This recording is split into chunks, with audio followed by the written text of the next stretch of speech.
They slowly walked back to camp. The tall man was the Texas Attorney General, the chief law enforcement officer for the state. Stanley's lawyer was named Ms. Marengo. Stanley held the suitcase. He was so tired he couldn't think straight. He felt as if he was walking in a dream, not quite able to comprehend what was going on around him. They stopped in front of the camp office. Mr. Sir went inside to get Stanley's belongings. The Attorney General told Mr. Pendanski to get the boys something to drink and eat. The warden seemed as dazed as Stanley. "You can't even read," she said to Zero. Zero said nothing. Ms. Marengo put a hand on Stanley's shoulder and told him to hang in there. He would be seeing his parents soon. She was shorter than Stanley, but somehow gave the appearance of being tall. Mr. Pendanski returned with 2 cartons of orange juice and 2 bagels. Stanley drank the juice but didn't feel like eating anything. "Wait!" the warden exclaimed. "I didn't say they stole the suitcase. It's his suitcase, obviously, but he put my things from the cabin inside it." "That isn't what you said earlier," said Ms. Marengo. "What's in the suitcase?" the warden asked Stanley. "Tell us what's in it. Then we'll open and see." Stanley didn't know what to do. "Stanley, as your lawyer, I advise you not to open your suitcase," said Ms. Marengo. "He has to open it," said the warden. "I have the right to check the personal property of any of the detainees. How do I know there aren't drugs or weapons in there?" "He stole a car, too. I've got witnesses." She was nearly hysterical. "He is no longer under your jurisdiction," said Stanley's lawyer. "He's not been officially released," said the warden. "Open the suitcase, Stanley." "Do not open it," said Stanley's lawyer. Stanley did nothing. Mr. Sir returned from the office with Stanley's backpack and clothes. The Attorney General handed Ms. Marengo a sheet of paper. "You're free to go," he said to Stanley. "I know you're anxious to get out of here, so you can just keep the orange suit as a souvenir. Or burn it, whatever you want. Good luck, Stanley." He reached out to shake his hand, but Ms. Marengo hurried Stanley away. "Come on, Stanley," she says. "We have a lot to talk about." Stanley stopped and turned to look at Zero. He couldn't just leave him here.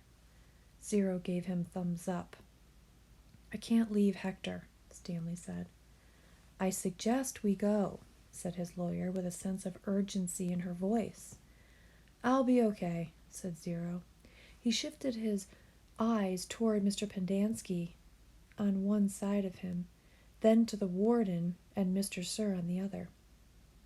"There's nothing I can do for your friend," said Ms. Marengo. "You are released pursuant to an order from the judge." "They'll kill him," said Stanley. "Your friend is not in danger," said the Attorney General. "There's going to be an investigation into everything that's happened here. For the present, I am taking charge of the camp." "Come on, Stanley," said his lawyer. "Your parents are waiting." Stanley stayed where he was. His lawyer sighed. "May I have a look at Hector's file?" she asked. "Certainly," said the Attorney General. "Ms. Walker, go get Hector's file." She looked at him blankly. "Well?" The warden turned to Mr. Pendanski. "Bring me Hector Zeroni's file." He stared at her. "Get it!" she ordered. Mr. Pendanski went into the office. He returned a few minutes later and announced the file was apparently misplaced. The Attorney General was outraged. "What kind of camp are you running here, Ms. Walker?" The warden said nothing. She stared at the suitcase. The Attorney General assured Stanley's lawyer that he would get the records. "Excuse me while I call my office." He turned back to the warden. "I assume the phone works?" He walked into the camp office, slamming the door behind him. A little while later he reappeared and told the warden he wanted to talk to her. She cursed, then went inside. Stanley gave Zero thumbs up. Caveman, is that you? He turned to see Armpit and Squid coming out of the rec room. Squid shouted back into the rec room, Caveman and Zero are out here. Soon all the boys from Group D had gathered around him, and Zero. Good to see you, man, Armpit said, shaking his hand. We thought you were buzzard food. Stanley's being released today, said Mr. Pendanski. Way to go, said Magnet, hitting him on the shoulder. And you didn't even have to step on a rattlesnake, said Squid. Even Zigzag shook Stanley's hand. Sorry about, It's cool, said Stanley. We had to lift the truck clear out of the hole, Zigzag told him. It took everybody in C, D, and E. We just picked it right up. It was really cool, said Twitch. X-Ray was the only one who didn't come over. Stanley saw him hang back behind the others a moment, then return to the rec room. Guess what, said Magnet, glancing at Mr. Pendanski. Mom says we don't have to dig any more holes. That's great, Stanley said. Will you do me a favor, asked Squid. I guess, Stanley agreed somewhat hesitantly. I want you to... He turned to Ms. Marengo. Hey, lady, you have a pen and paper I can borrow? She gave it to him, and Squid wrote down a phone number which he gave to Stanley. Call my mom for me, okay? Tell her I said I was sorry. Tell her Alan said he was sorry. Stanley promised he would.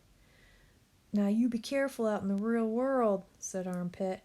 Not everybody is as nice as us. Stanley smiled. The boys departed when the warden came out of the office. The Attorney General was right behind her. My office is having some difficulty locating Hector Zeroni's records, the Attorney General said. So you have no claim of authority over him? Asked Ms. Marengo. I didn't say that. He's in the computer. We just can't access his records. It's like they've fallen through a hole in cyberspace. A hole in cyberspace, Miss Marengo repeated. How interesting. When is his release date? I don't know. How long has he been here? Like I said, we can't... So what are you planning to do with him? Keep him confined indefinitely without justification while you go crawling through black holes in cyberspace? The Attorney General stared at her. He was obviously incarcerated for a reason. Oh, and what reason was that? The Attorney General said nothing. Stanley's lawyer took hold of Zero's hand. Come on, Hector, you're coming with us.